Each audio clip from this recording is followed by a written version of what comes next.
Hello guys, let's see some new structures to learn spoken English. That is, it is time to.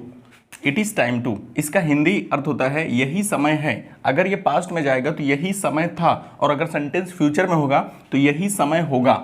चलो देखते हैं construction क्या है. तो कंस्ट्रक्शन हो जाएगा इट, फिर प्रेजेंट में होगा तो इज लगेगा, पास्ट होगा तो वॉच आ जाएगा, और फ्यूचर होगा तो विल भी हो जाएगा. इसके बाद है टाइम टू, और वर्ब का फर्स्ट फॉर्म यूज करने के बाद ऑब्जेक्ट रख दिया जाएगा. एग्जाम्पल की ओर बढ़ते हैं. तो एग्जाम्पल लिखा हुआ है कि यही समय है अंग्रेजी सीखने का.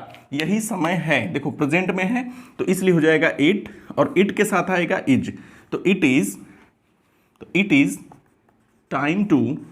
इट इज़ टाइम टू, वो है हमारा सीखना. तो सीखने की मीनिंग होती है learn. It is time to learn, क्या सीखना है? इंग्लिश. तो it is time to learn English. Next example है यही समय था पैसे कमाने का. यही समय था पैसे कमाने का. तो यही समय यानी कि इट, और था है इसलिए आ जाएगा वॉज. इट वॉज समय, समय के लिए रख देंगे time to. It was time to, कमाने की मीनिंग हो जाती है earn. It was time to earn money. तीसरा एग्जाम्पल है यही समय होगा चुटकी बजाने का. इधर देखो फ्यूचर में है तो यही समय it will be, समय के लिए लगाएंगे time to. it will be time to, और बजाना, चुटकी बजाने की मीनिंग होती है स्नैप द फिंगर. तो snap the fingers.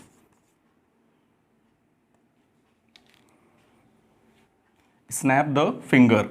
It will be time to snap the finger.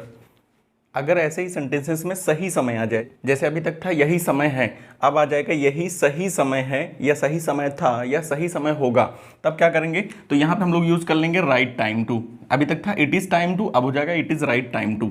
तो देखो यहाँ लिखा हुआ है कि इट, यहाँ लिखा है इट, फिर इज पास्ट के लिए वॉच, और फ्यूचर के लिए विल बी. यहाँ हो जाएगा राइट टाइम टू, वर्ब का फर्स्ट फॉर्म और ऑब्जेक्ट. सेंटेंस देखते हैं. लिखा हुआ है कि यही सही समय है अंग्रेजी बोलने का. यही सही समय यानी कि इट, और है तो इसलिए इज.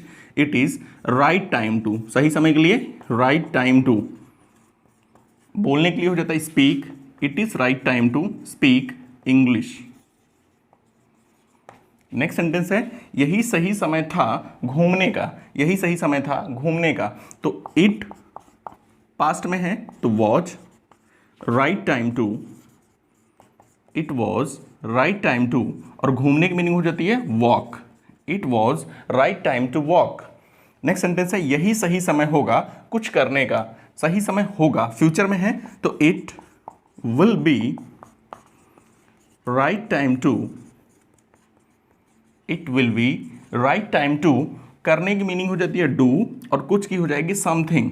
तो इसलिए सेंटेंस हो जाएगा it will be right time to do something. So friends, ये थी हमारी आज की ग्रामर. Thanks a lot.